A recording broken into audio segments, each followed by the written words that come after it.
نے دنیا کے جس قدر کمالات ہے وہ آج نہیں تو کل زائل ہونے والی ہے، یعنی دنیا کی کمائی آج نہیں تو کل ختم ہونے والی ہے، لیکن کلام پاک کا شرافت کمال و دائم ہے۔ کلام قرآن شریف کے ساتھ جو عزت اہتمام کیا ہے، اس کو پڑھا ہے، دوسروں کو پڑھا ہے، کسی غریب کو قرآن دیا ہے، وہ کام آنے والی چیز ہے، کبھی ختم ہونے والا نہیں ہے۔ قرآن شریف کے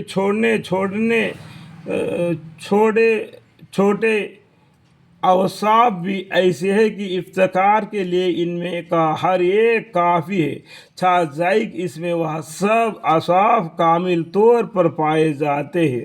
مثلا اس کے حسن تعریف، حسن سیاق، الفاظ کا تناسب، کلام کا ارتباط، گزشت اور آئندہ اوقات کا اطلاع، لوگوں کے متعلق ایسے تان کہ وہ اگران اس کا تکذیب بھی کرنا چاہیے تو نہ کر سکے، جیسا کہ یہود کا باوجود دعائے محبت کے موت کی تمنا نہ کر سکنا، نیز سننے والے کا اسے متاثر ہونا، پڑھنے والے کا کبھی نہ اکتانا، حالانکہ ہر کلام خواہ و کتنا ہی دل کو پیارا ہو، معلوم ہوتا ہو، مظنون بنا دینے والے محبوب کا خط ہے۔ یہ محبوب کا خط ہے۔ قرآن کیا ہے؟ اللہ کے طرف سے ایک بھیجا ہوا خط ہے۔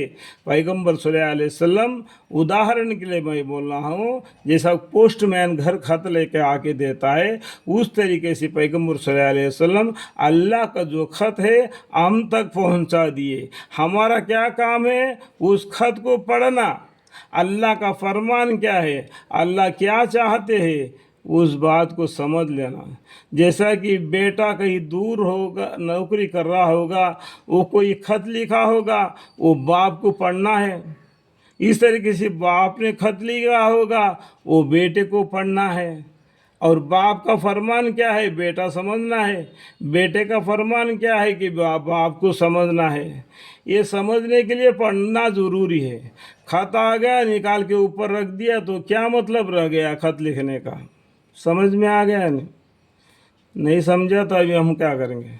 دن میں 10 دفعہ پڑھنے سے دل نہ اکتائے، 10 بار بھی پڑھو دن میں، لیکن دل قرآن ابھی پڑھنے کا مزہ آئے گا، ایک ایسا برکت ہے قرآن میں، تو 20 دفعہ سے اکتا جائے گا، 20 سے نہ صحیح 40 سے اکتا جائے گا، بہرحال اکتاوے گا، پھر اکتاوے گا، مگر کلام پاک کا رکوع یاد کیجیے، 200 مرتبہ پڑھیے، 400 مرتبہ پڑھیے، عمر بھر پڑھتے رہیے، کبھی نہ اکتاوے گا۔ یعنی قرآن کے اندر ایسا برکت ہے، دنیا کے کتابیں ایک مرتبہ پڑھے تو دوسرے مرتبہ پڑھنے کا دل نہیں لگے گا، لیکن قرآن شریف کا اتنا برکت ہے، اگر تم عمر بھر پڑھتے جاؤ، 40 بار ایک دن پڑھتے جاؤ، اس طریقے کتنا بار بھی پڑھے گا اور بھی پڑھنے کا دل لگے گا۔ اتنا برکت قرآن میں اللہ تعالیٰ نے رکھ دیا ہے، ٹھیک ہے۔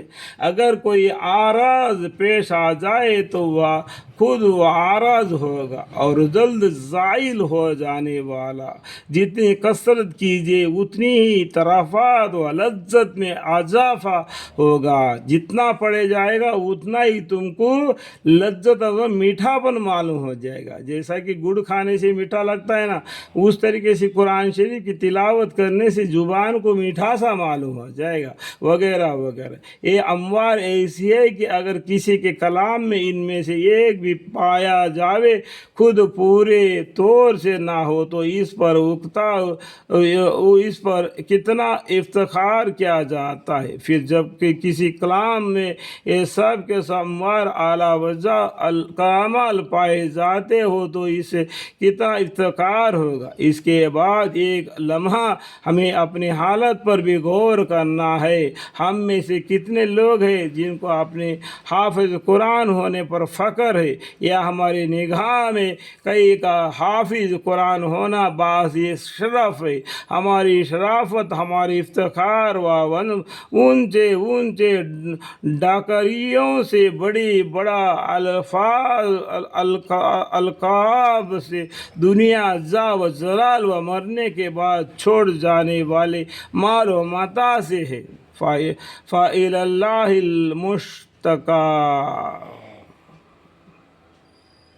قرآن فخر نے ہم میں سے کتنے لوگ ہیں جن کو اپنے حافظ قرآن ہونے پر فخر ہے، یا ہماری نگاہ میں کسی کا حافظ قرآن ہونا باعث شرف ہے، ہماری شرافت، ہماری افتخار اور اونچے اونچے ٹکریوں سے بڑے القاب سے دنیا زا و زلال و مرنے کے بعد چھوڑ جانے والے مال و متاع سے ہے۔